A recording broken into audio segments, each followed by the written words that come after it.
मैं कोई 2-4 साल का बच्चा नहीं हूँ कि मेरे आगे पीछे करना पड़े आपको। मैं अपने मामलात में आपसे ज़्यादा समझदार हूँ, इसीलिए ये 3rd क्लास किस्म के जुमले मुझसे मुँह पूरा करे। एग्ज़ाम्स चल रहे हैं, स्टडीज़ पर ध्यान दो। इस वक्त मैं अपने कमरे में होना चाहिए। मैं तुम्हारे फादर से बात करूँगी। What rubbish. वो बात करते करते गुस्से में सोफे से उठकर खड़ा हो गया और पाँव दबोचता हुआ कमरे से निकल गया। फिलोमेना फ्रांस ने अपने हाथ में पकड़े पैकेट मेज़ पर रखते हुए एक नज़र हॉल में दौड़ाई। पेपर शुरू होने में अभी 10 मिनट बाकी थे और हॉल में मौजूद स्टूडेंट्स किताबें, नोट्स और नोटबुक्स पकड़े तेज़ी से सफ़े आगे पीछे करते उन पर आखिरी नज़रें डाल रहे थे।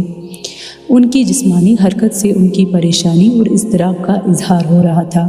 फिलोमेना फ्रांस के लिए ये एक बहुत मायूस सीन था। फिर उनकी नज़र हॉल के तकरीबन दरमियान में बैठे हुए सालार पर जा ठहरी।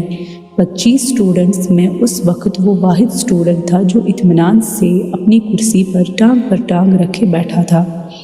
एक हाथ में स्केल पकड़े आहिस्ता आहिस्ता उसे अपनी जूते पर मारते हुए वो इत्मीनान से इधर उधर देख रहा था। फिलोमेना के लिए ये भी नया सीन नहीं था।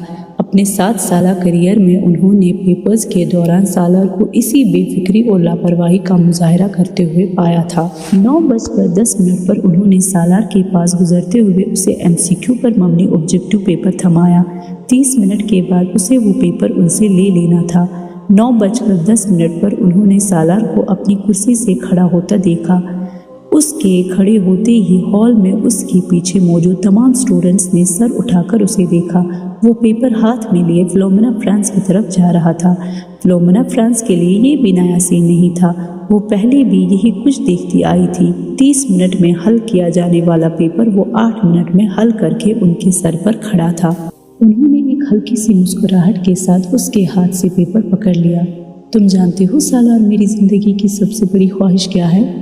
उन्होंने पेपर पर नज़र डालते हुए कहा कि मैं तुम्हें 30 मिनट का पेपर 30 मिनट के बाद सबमिट करवाते देखूं। वो उनकी बात पर खफीफ से अंदाज में मुस्कुराया। आपकी ये ख्वाहिश इस सूरत में पूरी हो सकती है मैम, अगर मैं ये पेपर 150 साल की उम्र में हल करने बैठूं। नहीं, मेरा ख्याल है 150 साल की उम्र में तुम ये पेपर 10 मिनट में करोगे। इस बार वो हंसा और वापस मुड़ गया। सलमा ने अपनी बेटी के हाथों में गिफ्ट पेपर में लपेटे हुए पैकेट को हैरानी से देखा।